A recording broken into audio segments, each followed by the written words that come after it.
Hello my dear friends, मैं खुलेश Markande Chandra academy की इस ऑनलाइन प्लेटफॉर्म में आप लोग का फिर से हार्दिक स्वागत करता हूं।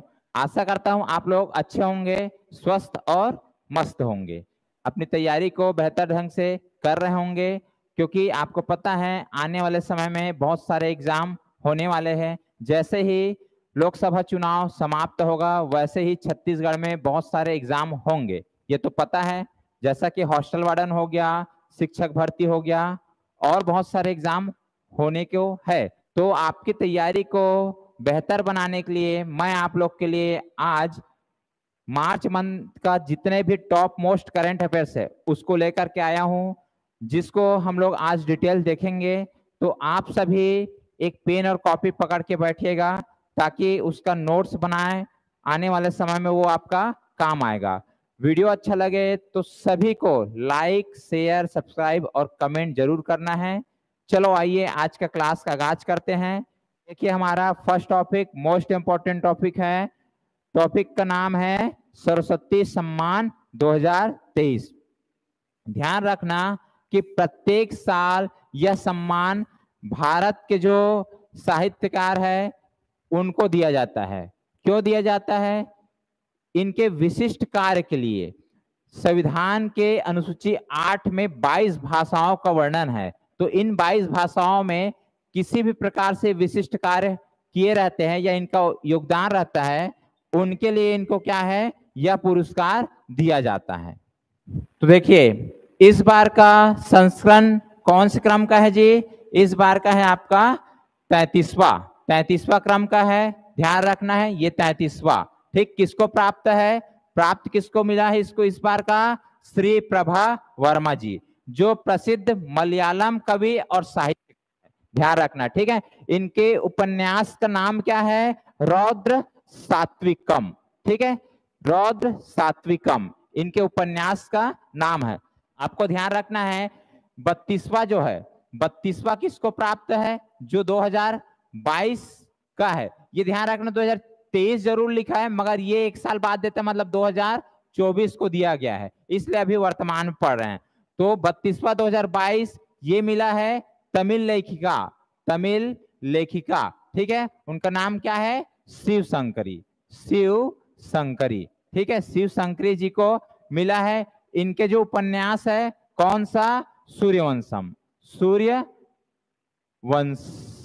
ठीक है, इनके लिए इनको दिया गया था। इस बार का जो संस्करण है 33वां क्रम का है। किसको मिला है? श्री प्रभा वर्मा जी को। ये कौन से कवि है? मलयालम कवि है और साहित्यकार भी है। इनके जो उपन्यास है रौद्र सात्विकम। ठीक है, अभी किसके द्वारा दिया जाता है? प्रत्येक साल एक फाउंडेशन है, उनका नाम है के बिरला फाउंडेशन। ठीक, इन्होंने 1991 से यह पुरस्कार देना प्रारंभ किया है। ठीक है, 1991 से।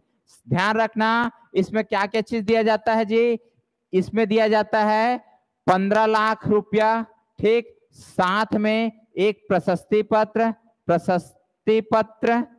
ठीक है, प्रशस्ति पत्र, और इसके साथ दिया जाता है सरस्वती माता जी की प्रतिमा। ठीक है, सरस्वती माता जी की प्रतिमा दिया जाता है। क्लियर है? तो इतनी चीजों को आपको ध्यान रखना है। इस बार का सरस्वती सम्मान किसको मिला है? श्री प्रभा वर्मा। इंपॉर्टेंट टॉपिक है। चलो नेक्स्ट टॉपिक पे चलते हैं हम लोग। नेक्स्ट है, अभी हाल ही में हरियाणा के नए सीएम बनाए गए हैं। ठीक है, कारण क्या है सीएम बनाने का? कि हरियाणा में बीजेपी और जननायक जनता पार्टी के द्वारा गठबंधन के थ्रू वहां पे सीएम बनाया गया था। ठीक है, तो वो गठबंधन टूटने के वजह से अभी हरियाणा के नए सीएम बनाए गए हैं।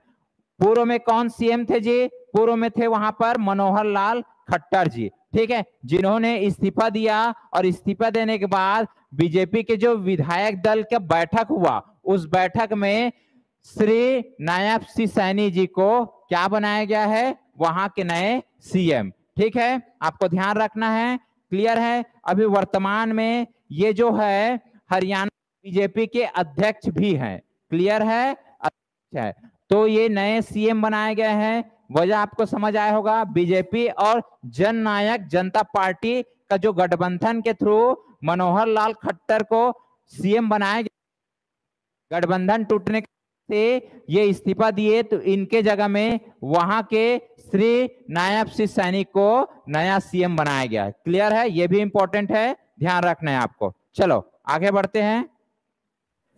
नेक्स्ट टॉपिक है भूटान का सर्वोच्च सम्मान। ठीक है, ये पहली बार ऐसा हुआ है कि भूटान का जो सर्वोच्च विदेशी गया है, और वह विदेशी हमारे भारत के पीएम नरेंद्र मोदी जी है, जिनको भूटान का सर्वोच्च सम्मान 2024 से नवाजा गया है। तो ये सम्मान का क्या नाम है, इसको भी ध्यान रखना है। सम्मान का नाम है द ऑर्डर ऑफ ड्रूक ग्लासपो। ठीक है, ये आपका सम्मान का नाम है। क्लियर है, तो ये सम्मान का नाम है, इसको ध्यान रखना। 2024 का है, किसको प्राप्त है जी, भारत के पीएम श्री नरेंद्र मोदी जी को प्राप्त हुआ है। ठीक है, ये पहली बार ऐसा हुआ है कि किसी विदेशी नेता को मिला है, इसलिए बोल रहा हूं कि ये भारत के लिए गर्व की बात है कि श्री पीएम नरेंद्र मोदी जी को यह सम्मान से सम्मानित किया है। ठीक है, आपको ध्यान रखना है कि इसको किसके द्वारा दिया जाता है जी, तो किसके द्वारा दिया जाता है, भूटान के जो राजा है, अभी वर्तमान में जो राजा है भूटान के राजा का नाम है जिग्मे खेसर नामग्याल वांगचुक, इनके द्वारा यह पुरस्कार दिया गया है। ये है यहाँ पर। ठीक है, ये हमारे पीएम जी है और ये आपके वहां के राजा है। ठीक, आपको अच्छे से ज्ञात होगा कि 2023 में पहली बार ऐसा पीएम है जिनको 7 देशों से सर्वोच्च सम्मान मिला है।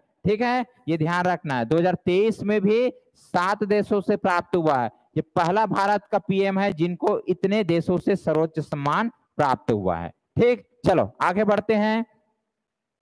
नेक्स्ट टॉपिक हमारा है, अभी हाल ही में संयुक्त राष्ट्र के द्वारा एक रिपोर्ट जारी किया है जो है विश्व खुशहाली रिपोर्ट 2023। ठीक है, एक्चुअली 2023 का है, 2024 अपन बोल सकते हैं, अभी हाल में आया है, इसलिए हैप्पीनेस रिपोर्ट 2024 किसके द्वारा जारी किया गया है, संयुक्त राष्ट्र। ठीक है, इनमें कुल शामिल देश कितने हैं जी, शामिल देश की बात करेंगे तो 146 146 देश इसमें शामिल है।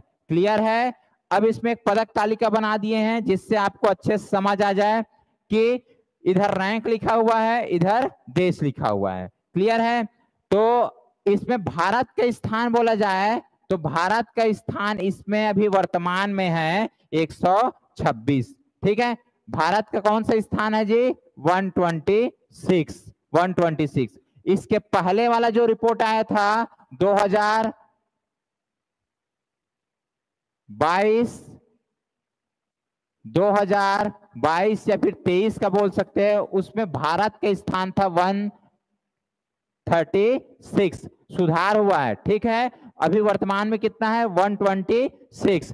प्रथम स्थान की बात किया जाए तो प्रथम स्थान में है फिनलैंड, फिनलैंड का प्रथम स्थान है, और ये रिकॉर्ड तौर पहली बार ऐसा हुआ है, लगातार 7 बार प्रथम स्थान रहे हैं। ठीक है, सेकंड स्थान में है डेनमार्क का, थर्ड में है आइसलैंड का, और भारत हमारा प्यारा देश जो है उनका स्थान इस बार है 126। इनके रैंकिंग में सुधार हुआ है। क्लियर है, और अंतिम स्थान आपको सबको पता होगा कि अंतिम स्थान पिछले बार भी अफगानिस्तान था, इस बार भी अफगानिस्तान का नंबर आया है। क्लियर है, तो वर्ल्ड हैप्पीनेस रिपोर्ट 2024 इसलिए है कि भारत का रैंक इसमें 126 आया है। ठीक है, चलो आगे बढ़ते हैं। देखो नेक्स्ट टॉपिक है विश्व वायु गुणवत्ता रिपोर्ट 2023, ये फिर से जारी किया गया है। ठीक है, तो इसमें बड़ी चिंता की बात है क्योंकि इस वाले रिपोर्ट में भारत की स्थिति बहुत ही बेकार आया है, जिसमें से आप देखोगे कि टॉप 10 पॉल्यूटेड सिटी की बात किया जाए उसमें भारत का 9 शहर का नाम आया है। ठीक है, प्रदूषित शहर में भारत के 9 शहर जो है टॉप किए हैं, कितनी गंदी स्थिति है। ठीक है, चलो इसके बारे में थोड़ा डिटेल जान लेते हैं। यह रिपोर्ट जो है जारी किया गया है, आप यहां पर देखोगे कि स्विट्जरलैंड की एक कंपनी है, उनका नाम है IQR, इनके द्वारा यह रिपोर्ट जारी किया गया है। कुल शामिल देश इसमें है 134, जिसमें सबसे प्रदूषित शहर की बात करेंगे तो ये है पहला बांग्लादेश, दूसरा पाकिस्तान, पूरे पड़ोसी देश, और तीसरा स्थान हमारा भारत का है। देखो कितनी गंदी स्थिति है, ठीक है, प्रदूषण के नाम पर। दुनिया का सबसे प्रदूषित राजधानी की बात किया जाए तो हमारा भारत का कौन सा राजधानी? नई दिल्ली। भारत की राजधानी क्या है? नई दिल्ली की टॉप में है नाम, ठीक है। तो देखो विश्व में कितने गंदी स्थिति है हमारा। दुनिया का 10 शीर्ष सबसे प्रदूषित शहरों में 9 शहर भारत के हैं, ठीक। विश्व वायु गुणवत्ता रिपोर्ट में अच्छी स्थिति या सबसे बेस्ट स्थिति किसका है? जिसका रैंक है 134, मतलब अंतिम में इनका है फ्रेंच पोलिनेशिया, ये देश है, इनकी स्थिति सबसे बेस्ट है। तो इतनी बातों को आपको ध्यान रखना है। यह रिपोर्ट IQAir स्विट्जरलैंड की कंपनी इनको द्वारा जारी किया गया है। कुल शामिल देश 134, भारत के स्थान 3rd रैंक पे हैं, ठीक। चलो आगे बढ़ते हैं। देखिए यह भी इंपॉर्टेंट टॉपिक है कि देश की सबसे लंबी ट्रांसपोर्टेशन टनल का उद्घाटन किया गया है, ठीक है। किसके द्वारा उद्घाटन किया गया है? हमारे PM नरेंद्र मोदी जी के द्वारा किया गया है हाल ही में, ठीक। तो ये इंपॉर्टेंट है, ध्यान रखना। ये कहां पर इसकी उद्घाटन किया गया है? ये जम्मू कश्मीर। और कौन सी नदी पर? नदी है आपका चिनाब नदी पर इसका उद्घाटन किया गया है। क्लियर है? इसकी लंबाई की बात किया जाए तो लंबाई है 12.77 किलोमीटर, ठीक है। 12.77 किलोमीटर इसकी लंबाई है, जो वर्तमान में दुनिया की सबसे ऊंची रेलवे ब्रिज है, ठीक है। वर्तमान जिनका नाम भी ध्यान रखना, नाम क्या दिया गया है? उधमपुर श्रीनगर से बारामूला रेल लिंक, ये इसका नाम है, ठीक है।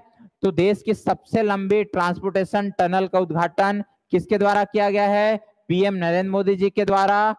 कहां पर किया गया है? जम्मू कश्मीर। कौन से नदी? चिनाब नदी। कितनी इसकी लंबाई है? 12.22 किलोमीटर, ठीक है। तो इतनी बातों का आपको ध्यान रखना है, इंपॉर्टेंट है, आने वाले कोई ना कोई एग्जाम में आ सकता है, ठीक। चलो बढ़ते हैं आगे।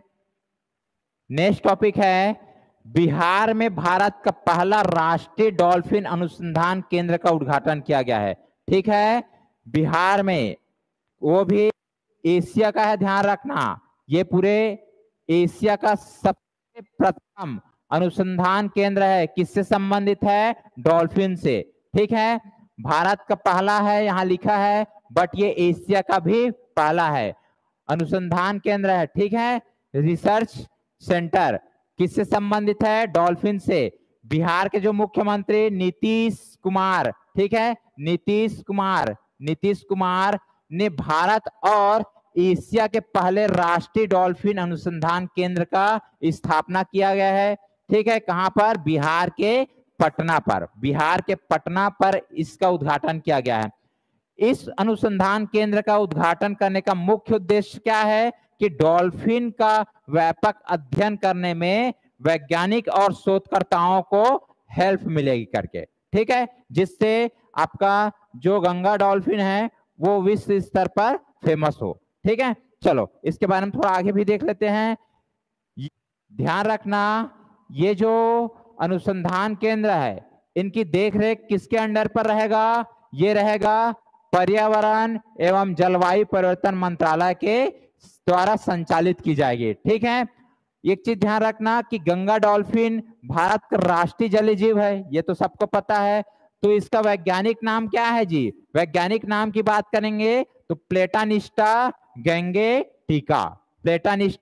गैंगेटिका इसका वैज्ञानिक नाम है। भारत का राष्ट्रीय जलीय जीव है, ठीक है। इसको संरक्षण करना भी हमारा कर्तव्य है, इसलिए इसके लिए अनुसंधान केंद्र बनाया गया है। कहाँ? बिहार के पटना में, ठीक। चलो आगे बढ़ते हैं। नेक्स्ट टॉपिक हमारा पश्चिम बंगाल में भारत की पहली अंडर वाटर सेवा का उद्घाटन किया गया है, ठीक है। अंडर वाटर ट्रेन सेवा का उद्घाटन किया गया है। किसके द्वारा किया गया जी? PM नरेंद्र मोदी जी के द्वारा किया गया है। कहां पर? पश्चिम बंगाल के कोलकाता, ठीक है। जो भारत की पहली अंडर वाटर मेट्रो सेवा का उद्घाटन है। क्लियर है?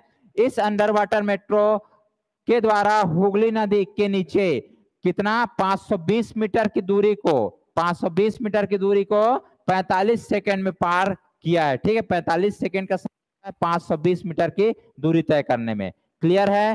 ध्यान रखना है आपको। हुगली नदी के नीचे से ये गुजरा है और हुगली नदी किसके कौन से मेट्रो स्टेशन के पास है? ये आपका हावड़ा मेट्रो स्टेशन के पास है। ठीक, तो कौन से नदी पर है? हुगली नदी पर है या हुगली नदी के नीचे से गुजरी है। यह जो अंडर वाटर सेवा का जो उद्घाटन प्रारंभ किया है, पहला है। ठीक, देश का पहला है।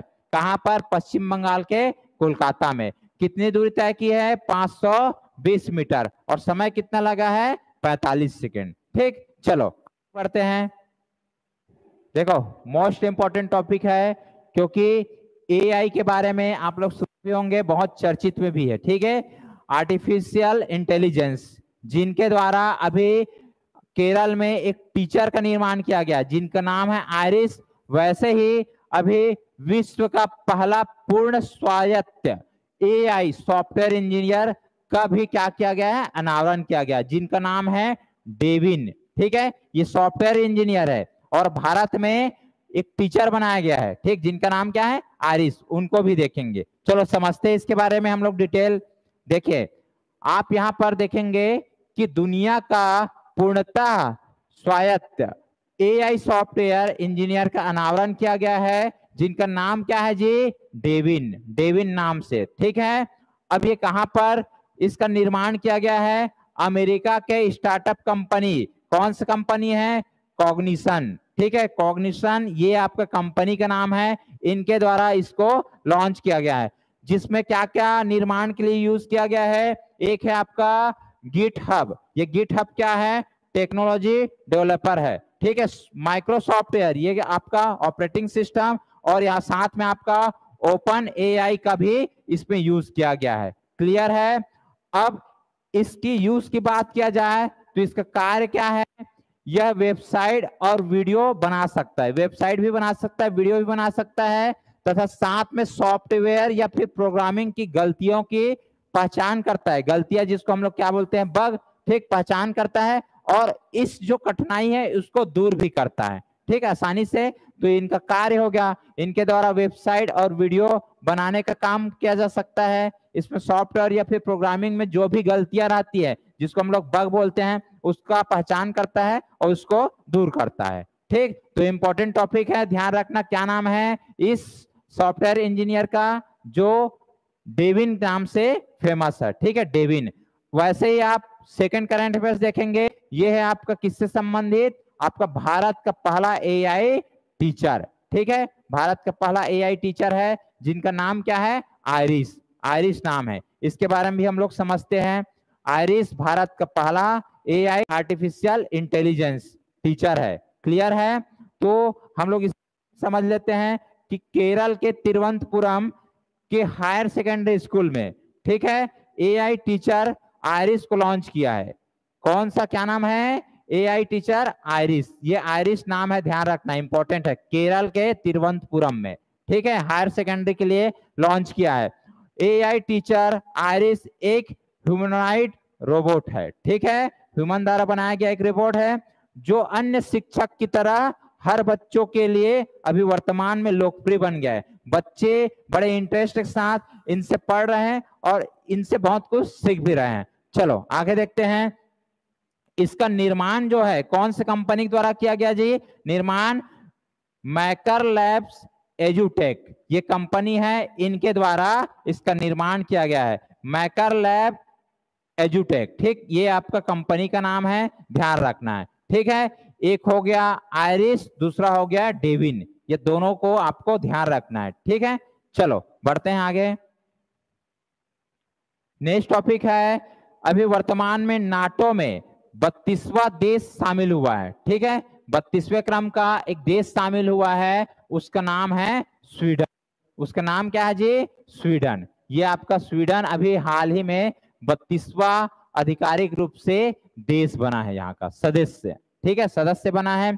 इसके पहले अभी कुछ दिन पहले 31वां नंबर का भी शामिल हुआ है, जिनका नाम क्या है जी? 31वां का ध्यान रखना है आपको। 31वां नंबर का है फिनलैंड, फिनलैंड, फिनलैंड। ठीक है, ये आपका 31वां नंबर का शामिल देश। 32वां कौन है?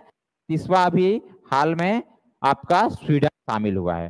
ठीक है, स्वीडन यूएसए के वाशिंगटन में आधिकारिक तौर पर नाटो के 32वां सदस्य के रूप में 7 मार्च 2024 को शामिल हुआ है। ठीक, इससे पहले इस संस्था में 31 देश शामिल हुआ था, 31 देश था, तो 31वें नंबर का कौन है जी? ये आपका फिनलैंड, फिनलैंड इसके पहले शामिल हुआ है।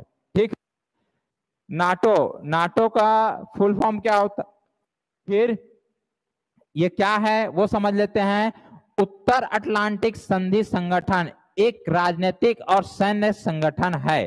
ठीक है, जिसकी स्थापना की बात किया जाए तो 1949 में 24 अप्रैल 1949 में हुआ है। जिस हेडक्वार्टर्स की बात किया जाए तो बेल्जियम के ब्रुसेल्स में इसकी हेडक्वार्टर है। ठीक है, तो इतनी बातों का आपको ध्यान रखना है कि 32वां देश कौन है? स्वीडन है। 31वां कौन सा था? फिनलैंड था। ठीक, तो इसके बारे में नाटो का पूरा फुल फॉर्म होता है उत्तर अटलांटिक संधि संगठन। ठीक, इसका आपका फुल फॉर्म है।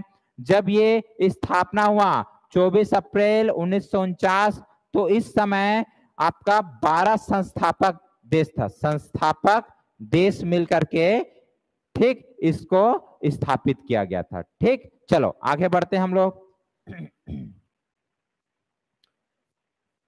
नेक्स्ट टॉपिक है, ये भी इंपॉर्टेंट टॉपिक। ठीक है, नेशनल इंटरनेशनल लेवल पर इंपॉर्टेंट टॉपिक, क्योंकि हाल ही में मिस वर्ल्ड 2024 की प्रतियोगिता हुई है, जिसमें चेक गणराज्य की ये विश्व सुंदरी महिला जो है टॉप की है। प्राप्तकर्ता किसको मिला है मिस वर्ल्ड प्रतियोगिता 2024 का खिताब? ये आपका क्रिस्टीना प्लिस्कोवा। ठीक है, पिज्जा खोवा। ठीक, पिज्जा कोवा के नाम से ये पिज्जा खाते हो और खोवा भी खाते हो, क्रिस्टीना प्लिस्कोवा। ठीक, इनको प्राप्त हुआ है। कौन से संस्करण है जी? ये 71वां 71 नंबर का है। आपको इसके पहले का भी याद करना जरूरी है। यदि आप 70वां नंबर का किसको मिला था इसकी बात करेंगे, वो आपका कैरोलिना। ठीक, इनको मिला, ये थी पोलैंड की रहने वाली। ठीक, इनको मिला था 70वां। इस बार 71वां किसको मिला है? Kristina Pliskova. ठीक है, चेक गणराज्य से संबंधित है।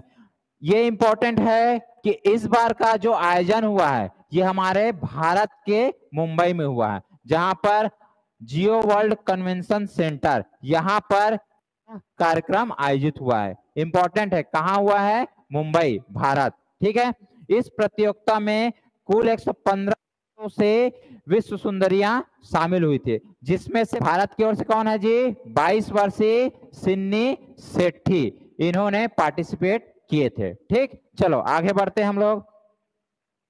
नेक्स्ट टॉपिक है 96 नंबर का अभी ऑस्कर अवार्ड 2024 दिया गया है, 96 नंबर का।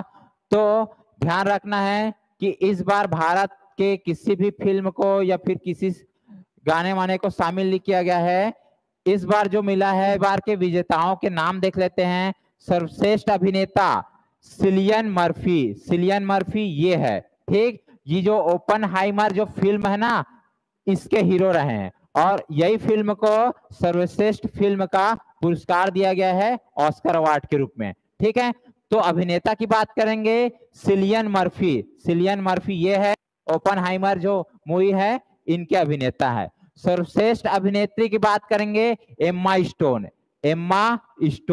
ठीक है, ये जो कौन सी फिल्म से संबंधित है? देखो ये जो हीरोइन है, ठीक है, ये पुअर थिंग्स ये मूवी आई थी, इस पर अभिनेत्री का काम की है। ठीक है, सर्वश्रेष्ठ फिल्म की बात करेंगे तो ओपनहाइमर। ठीक, इंपॉर्टेंट है, इससे क्वेश्चन पूछा जा सकता है। सर्वश्रेष्ठ फिल्म ऑस्कर अवार्ड 2024 किसे प्राप्त हुआ है? ओपनहाइमर। ठीक, सर्वश्रेष्ठ अंतरराष्ट्रीय फीचर फिल्म ठीक, किसको दिया गया है सर्वश्रेष्ठ अंतरराष्ट्रीय feature film? The zone of internet, the zone of internet, ठीक है, द जोन ऑफ इंटरनेट। और साथ में सर्वश्रेष्ठ निर्देशक या डायरेक्टर की बात करेंगे, ये आपका क्रिस्टोफर ओवन। क्रिस्टोफर ओवन कौन सा मूवी बनाया जी? यही बनाया है जो सर्वश्रेष्ठ फिल्म का पुरस्कार जिसको मिला है, ओपनहाइमर, इसी की ये डायरेक्टर है। ठीक, तो इतनी बातें इंपॉर्टेंट है, इतने को आपको याद करना है, इससे क्वेश्चन श्योर है बनेगा। ठीक, चलो बढ़ते हैं। नेक्स्ट टॉपिक है, ये स्पोर्ट्स संबंधित है कि भारत का जो सबसे पुराना या सबसे बड़े स्तर पर जो घरेलू टूर्नामेंट होता है, किससे संबंधित? क्रिकेट से। उसका नाम है रणजी ट्रॉफी 2024। ठीक है, क्रिकेट से संबंधित है। इसका हाल ही में अभी आयोजन होकर के समाप्त हुआ है। तो कौन विजेता है, कौन विजेता है, इसकी प्रारंभ कब हुई है पूरा, ठीक है, तो ध्यान रखना। इसके विजेता इस बार के है, वो है आपका मुंबई।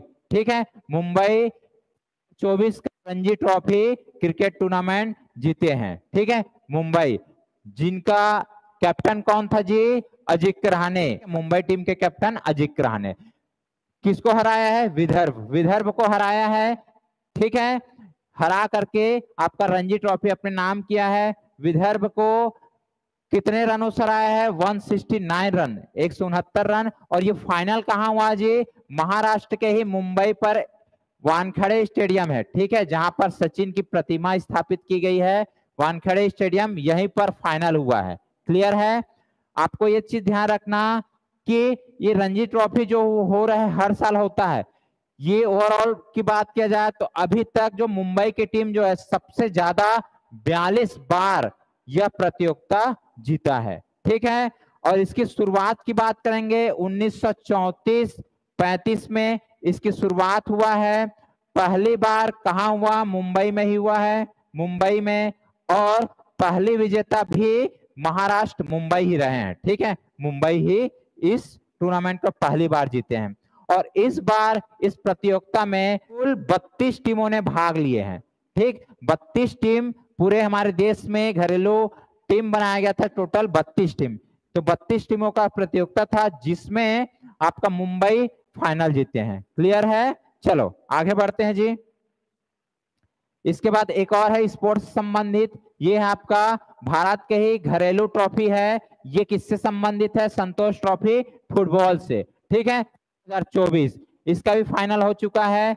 ये जो है कौन से संस्करण का है जी? 77 नंबर का है, 77 नंबर का। इसकी विजेता कौन है? सर्विसेज। सर्विसेज की जो टीम है, इन्होंने क्या है? संतोष ट्रॉफी जीते हैं 2024 का। क्लियर? उप विजेता की बात किया जाए तो गोवा, गोवा जीते हैं। इसकी जो पूरी मैच जो है या फिर फाइनल मैच की बात करेंगे तो फाइनल मैच अरुणाचल प्रदेश में हुआ है, में, और गोल्डन जुबली स्टेडियम, स्टेडियम का नाम यहाँ पर आयोजित हुआ है। ठीक है, इसकी शुरुआत की बात करेंगे तो 1941, ठीक है, जो एशिया का सबसे पुराना फुटबॉल से संबंधित ये आपका टूर्नामेंट है। क्लियर है? एशिया, पूरे एशिया में सबसे पुराना है। क्लियर? तो ये संतोष ट्रॉफी, कई बार क्वेश्चन आया है कि संतोष ट्रॉफी कौन से खेल से संबंधित है, तो ये फुटबॉल से। इसके पहले देखे रणजी ट्रॉफी, वो क्रिकेट से संबंधित है। ठीक, चलो बढ़ते हैं आगे। अगला टॉपिक है कि हाल ही में अभी फिलिस्तीन के नए प्रधानमंत्री बनाया गया है। नाम क्या है? मोहम्मद मुस्तफा। ठीक, चलो पढ़ते हैं। फिलिस्तीन के जो अभी वर्तमान में राष्ट्रपति कौन है जी? महमूद अब्बास जी है। इनके द्वारा हाल ही में यहाँ की जो प्रधानमंत्री नियुक्त किया गया है, क्या नाम है? मोहम्मद मुस्तफा। ठीक, इनको अभी फिलिस्तीन के नए प्रधानमंत्री बनाया गया है। और महमूद अब्बास कौन है? वहां के राष्ट्रपति है। मुस्तफा एक अमेरिकी शिक्षित अर्थशास्त्री है और हमास जो एक संस्था है, ठीक है, के शासन के तहत गाजा के पूर्ण निर्माण प्रयासों को देख रेख ट्रैक रिकॉर्ड के साथ साथ अग्रणी फिलिस्तीन व्यापारियों हस्तियों में से एक है। मतलब ये जो महमूद अब्बास राष्ट्रपति, उनके द्वारा जो बनाया गया किसको? मोहम्मद मुस्तफा को। ये बहुत बड़े वहां की हस्तियां हैं। ठीक है, हमास एक संस्था है, आप लोग जानते होंगे, ठीक, आतंकवादी संस्था, उनसे भी संबंधित है। क्लियर है? तो इंपॉर्टेंट है, फिलिस्तीन के नए प्रधानमंत्री कौन है? मोहम्मद मुस्तफा। चलो नेक्स्ट देखिए, अगला इंपॉर्टेंट टॉपिक है। अभी आप लोग सभी, मेरे को पता है, आईपीएल देख करके पूरा समय बिता रहे होंगे, क्योंकि अभी के डेट में ऐसा हो गया है कि देश में एक आईपीएल त्योहार के रूप में चलता है। ठीक, तो अभी आईपीएल जो ये अभी चल रहा है वुमेन्स का है, इसके पहले वुमेन्स का भी हुआ है। तो वुमेन वाला आईपीएल जो हुआ है उसकी विजेता कौन है वो देखेंगे, क्योंकि क्वेश्चन इससे पूछा जाता है। ठीक है, तो महिला प्रीमियम लीग जो हुआ है WPL, इसकी विजेता की बात किया जाए तो ये जो विजेता के है वो है आपका रॉयल चैलेंजर बेंगलोर। ठीक है, ये जो टीम है इस बार का WPL जीते हैं। क्लियर है? इसके कप्तान कौन है थे जी? स्मृति मंदाना, जो भारतीय महिला क्रिकेटर है। ठीक है, उप विजेता की बात किया जाए तो उप विजेता दिल्ली कैपिटल। इनके जो कैप्टन जो थे मैग लेनिंग, ठीक, मैग लेनिन इनके कैप्टन। ये क्या है? उप विजेता है, रनर अप है। विजेता कौन है? Royal Challengers Bangalore. इस बार का संस्करण कौन सा है? दूसरा। तो फर्स्ट संस्करण जो इसके पहले हुआ था 2023 का, इसकी विजेता कौन थे जी? मुंबई की टीम थी। मुंबई टीम जो है विजेता बनी थी। ठीक है, मुंबई। क्लियर है? फर्स्ट संस्करण का विजेता मुंबई टीम, दूसरे संस्करण का रॉयल चैलेंजर बेंगलोर, उप विजेता इस बार के है दिल्ली कैपिटल्स। ठीक है, चलो आगे बढ़ते हैं थोड़ा सा। इसकी आयोजन कब से कब तक हुआ है जी? ये 23 फरवरी से 17 मार्च के बीच इसका आयोजन हुआ है। ठीक, 23 फरवरी से 17 मार्च के बीच में आयोजन हुआ है। इस बार ये प्रतियोगिता में ऑरेंज कैप जो सबसे ज्यादा रन बनाता है उनको दिया जाता है। किसको मिला है? एलिस पेरी ये एक्चुअल में ऑस्ट्रेलिया की खिलाड़ी है। बट अभी यहाँ पर जो टूर्नामेंट हो रहा है उसमें बेंगलोर की खिलाड़ी रही है। इनको मिला है ऑरेंज कप। साथ में पर्पल कैप ये श्रेयंका पाटिल, ये इंडिया की खिलाड़ी है। ये भी बेंगलोर की तरफ से खेल रही थी। तो पर्पल कैप जो ज्यादा विकेट लेने वाले और जो ज्यादा रन बनाते हैं उनको ऑरेंज कैप। ये दोनों नाम भी इंपॉर्टेंट है। ठीक है, तो इतनी चीजें WPL के बारे में जानना है। कुछ दिन IPL के बारे में भी पूरा डिटेल में वीडियो लाऊंगा, तो आप लोग हमारे YouTube चैनल से बने रहिएगा। चलो आगे देखते हैं। नेक्स्ट टॉपिक है, हाल ही में ऑल इंडिया रेडियो प्रसारण की नई महानिदेशक बनाया गया है मौसमी चक्रवर्ती। ठीक है, ऑल इंडिया रेडियो आप लोग सुने होंगे, प्रसार भारती, ठीक, उसी के द्वारा संचालित किया जाता है। ठीक, तो ये कौन से मंत्रालय के द्वारा इसका महानिदेशक नियुक्त किया गया है जी? ये है आपका सूचना और प्रसारण मंत्रालय के द्वारा श्रीमती मौसमी चक्रवर्ती को किसके स्थान पर ये आई है? वसुधा गुप्ता के स्थान पर इनको नए महानिदेशक नियुक्त किया गया है। ठीक है, ऑल इंडिया रेडियो जिसको आकाशवाणी भी कहा जाता है, इसकी स्थापना भारत में 1936 में हुई थी। कहां पर? नई दिल्ली में। ठीक है, जिसका मुख्यालय भी आकाशवाणी नई दिल्ली पर ही स्थित है। ठीक है, ध्यान रखना है। क्लियर? अभी भारत में भारत सरकार के द्वारा 470 प्रसारण केंद्र संचालित है। ठीक है, ऑल इंडिया रेडियो के माध्यम से या फिर उनके अंडर पे कितने प्रसारण केंद्र है? 470। ठीक है, चलो बढ़ते हैं आगे। आप सभी को पता है कि अभी देश में आचार संहिता लगा है। क्यों लगा है? क्योंकि लोकसभा चुनाव होने वाले हैं। ठीक, तो लोकसभा चुनाव को देखते हुए भारत निर्वाचन आयोग के तरफ से शीतल देवी जी को राष्ट्रीय दिव्यांगजन आइकॉन बनाए हैं। ठीक है, क्या बनाया गया है जी? दिव्यांगजन आइकॉन। ठीक है, राष्ट्रीय दिव्यांगजन आइकॉन कौन बनी है? शीतल देवी जी है पैरा तीरंदाज। ठीक है, पैरा तीरंदाज है। इन्होंने हाल ही में अभी जो पैरा एशियन गेम्स हुआ था उसमें 2 गोल्ड मेडल जीती है, 2 गोल्ड मेडल। तो इनको वर्तमान में क्या बनाया गया है जी? भारत निर्वाचन आयोग के द्वारा राष्ट्रीय दिव्यांगजन आइकॉन बनाया है। इसके बारे में थोड़ा जान लेते हैं। पैरा तीरंदाज और तीर जो है पैर से चलाती है, तीर जो है पैर से, इंसान अपने हाथ का यूज करके अच्छे से नहीं चला पाते, बट ये जो है पैर से चलाती है। इनसे सीख लेने वाली चीज है। ठीक है, कोई भी कठिनाई जो है हमारी सफलता से दूर नहीं कर सकती। इसके लिए चाहिए कड़ी मेहनत, कड़ी मेहनत चाहिए, लगातार लगातार कंटिन्यू मेहनत करोगे तो आपको सफलता जरूर मिलेगी। देख रहे हो ये पैरा तीरंदाजी है, पैर से तीर चलाती है, और इन्होंने जो है अभी पैरा एशियन गेम्स में 2 गोल्ड मेडल जीती है, और एकमात्र भारतीय खिलाड़ी, पैरा खिलाड़ी है जिन्होंने यह कीर्तिमान रचा है। ठीक है, तो कितना इंपॉर्टेंट है ये जो 16 साल की लड़की है, 16 साल की लड़की। ठीक, चलो थोड़ा देखते हैं। पैरा तीरंदाज और अर्जुन पुरस्कार विजेता, हाल ही में इनको अर्जुन पुरस्कार भी मिला है। भारत सरकार के द्वारा क्या किया गया है, भारत निर्वाचन आयोग की राष्ट्रीय दिव्यांगजन आइकॉन बनाया गया है। ठीक है, ये 16 साल की पैरा तीरंदाज शीतल देवी पैरा एशियन गेम्स में 2 गोल्ड मेडल जीती है, और ये पहली लड़की है जिन्होंने इतिहास रचा है। ठीक है, ध्यान रखना है कि भारतीय निर्वाचन आयोग जो है, ये भारत का जो निर्वाचन आयोग है, ये इसकी स्थापना हुआ है 1950 में। इसकी स्थापना कब हुआ है, 1950 में, और हेडक्वार्टर्स क्या है, नई दिल्ली, नई दिल्ली में। ठीक है, निर्वाचन आयोग ये आपका क्या है, संवैधानिक संस्था है, संवैधानिक संस्था है, संवैधानिक संस्था है, जिसकी चर्चा आप देखोगे, निर्वाचन आयोग की चर्चा की बात की है तो 324 से लेकर के 329 आर्टिकल यहां पर इसकी चर्चा है। ठीक है, चलो आगे बढ़ते हैं हम लोग। नेक्स्ट है हमारा कि पहला परमाणु ऊर्जा शिखर सम्मेलन, विश्व की बात कर रहे हैं, पहली बार परमाणु ऊर्जा शिखर सम्मेलन 24 हुआ है। ठीक है, तो इसमें यह ध्यान रखना है कि कहां पर इसकी आयोजन हुआ है, कौन अध्यक्ष किया, इसकी अध्यक्षता कौन किया है, उसके बारे में जानना है। तो आयोजन स्थल की बात करेंगे तो ये है आपका ब्रुसेल्स बेल्जियम। अभी देखे थे हम लोग, ये ब्रुसेल्स बेल्जियम किसकी है, नाटो की। ठीक है, उसकी हेडक्वार्टर भी है। तो यहाँ पर क्या हुआ है, पहला परमाणु ऊर्जा शिखर सम्मेलन 2024, जिसकी अध्यक्षता कौन किया है जी, ये आपका बेल्जियम के प्रधानमंत्री अलेक्जेंडर डी क्रूक, इनके द्वारा अध्यक्षता किया गया है। साथ में एक आपका अंतरराष्ट्रीय परमाणु ऊर्जा एजेंसी है।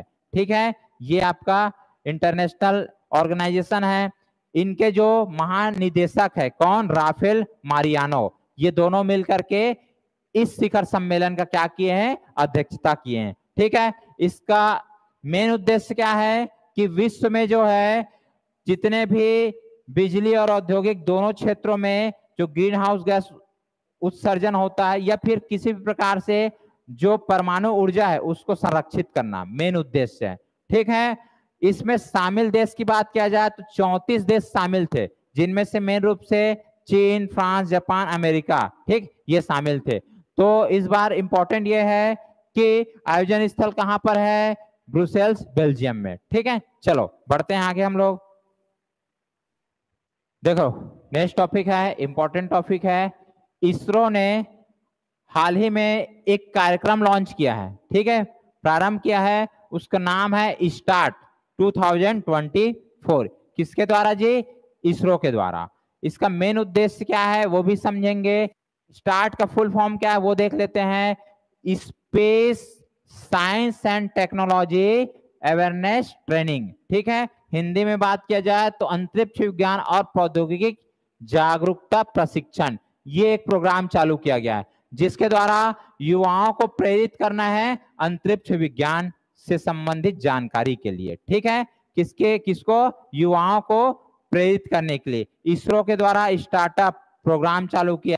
ठीक है, ध्यान रखना है। और यह जो कार्यक्रम है वो ई क्लास प्लेटफॉर्म के माध्यम से आयोजित की जाएगी। ठीक है, ऑनलाइन रहेगा, पूरे देश के लिए है। ठीक, चलो थोड़ा आगे हैं। इसका उद्देश्य विज्ञान और प्रौद्योगिकी की स्नातक और स्नातकोत्तर छात्रों के लिए है, सभी के लिए नहीं है, विज्ञान और प्रौद्योगिकी के स्नातक और स्नातकोत्तर। ठीक है, इनके लिए अंतरिक्ष विज्ञान और प्रौद्योगिकी टेक्नोलॉजी में प्रारंभिक स्तर का ऑनलाइन प्रशिक्षण देना। ठीक है, ताकि हमारे देश के जो युवा है वो स्पेस एजेंसी या स्पेस से संबंधित जो भी देश के अंदर को जो कार्य करना है उस पर योगदान दे सके। ठीक है, इसलिए इसरो के द्वारा स्टार्ट 2024 प्रोग्राम चालू किया गया है और ये युवाओं के लिए है। ठीक है, चलो अगला देखते हैं हम लोग। हाल ही में आपका इलाहाबाद उच्च न्यायालय के द्वारा बोला जाए तो उत्तर प्रदेश सरकार के द्वारा, ठीक, उत्तर प्रदेश सरकार के द्वारा जो वहां पर मदरसा शिक्षा अधिनियम 2004 जो वहां पर संचालित थी, उसको इलाहाबाद उच्च न्यायालय के द्वारा क्या किया गया है, असंवैधानिक घोषित कर दिया गया है। ठीक है, इलाहाबाद उच्च न्यायालय की लखनऊ बेंच के द्वारा Uttar Pradesh board of madrasa education act, ठीक है, Uttar Pradesh board of madrasa education act 2004 जो चल रही थी, संचालित थी, उसको क्या कर दिया गया है, असंवैधानिक घोषित कर दिया गया है। कोर्ट के अनुसार यह अधिनियम धर्मनिरपेक्षता के सिद्धांत के साथ साथ संविधान के अनुच्छेद 14, 14, 21 और 21A सहित कई अनुच्छेदों का उल्लंघन करता है। इसलिए आपका उत्तर प्रदेश सरकार के जो वहां के लखनऊ में जो हाई कोर्ट है, ठीक, इलाहाबाद उच्च न्यायालय, उनके द्वारा यह जो अधिनियम चल रहा था एक्ट, उसको क्या कर दिया गया है, असंवैधानिक। आपको पता है अनुच्छेद 14, ठीक है, विधि के समक्ष समता और विधियों के समान संरक्षण की बात करता है। आपका 21 प्राण और दैहिक स्वतंत्रता की बात करता है। ठीक है, 21 से शिक्षा के बारे में बताया है। क्लियर, चलो आगे बढ़ते हैं हम लोग। ये हमारा आज का अंतिम टॉपिक है। एबल पुरस्कार से सम्मानित किया गया है। ठीक, प्रत्येक साल एबल पुरस्कार दिया जाता है। कौन से क्षेत्र में दिया जाता है, गणित के क्षेत्र में। ठीक, जो गणितज्ञ जो रहते हैं साइंटिस्ट, उनको दिया जाता है। क्लियर है कि इस बार जो प्राप्त हुआ है किसको मिला है, मिशेल तालाग्रैंड। ठीक है, मिशेल तालाग्रैंड को वर्ष 2024 का एबल पुरस्कार दिया गया है। क्लियर है, ध्यान रखना, Norway academy of science and lecture ने फ्रांसीसी गणितज्ञ, ठीक, फ्रांसीसी साइंटिस्ट है, नाम क्या है जी, मिशेल तालाग्रैंड, को वर्ष 2024 के लिए एबल पुरस्कार से सम्मानित किया गया है। ठीक है, ये 72 वर्षीय जो मिशेल को उनके संभाव्यता सिद्धांत के तहत यादृच्छिक घटनाओं के अध्ययन के लिए, मतलब understanding probability theory and randomness, ठीक, इनके लिए इनको क्या दिया गया है, एबल पुरस्कार 2024। क्लियर है, तो नाम याद रखना, मिशेल तालाग्रैंड, ठीक, एबल पुरस्कार 2024 सम्मानित किया गया है। किस लिए दिया गया है, ये आपका संभाव्यता तहत यादृच्छिक घटनाओं के अध्ययन। ठीक है, जो हम लोग प्रायिकता पढ़ते हैं ना, वैसे उसी कॉन्सेप्ट पर एक थ्योरी दिया है। ठीक है, अंडरस्टैंडिंग प्रोबेबिलिटी एंड रैंडमनेस, ये आपका थ्योरी का नाम है। तो आज का हमारा करंट अफेयर्स यही समाप्त होता है।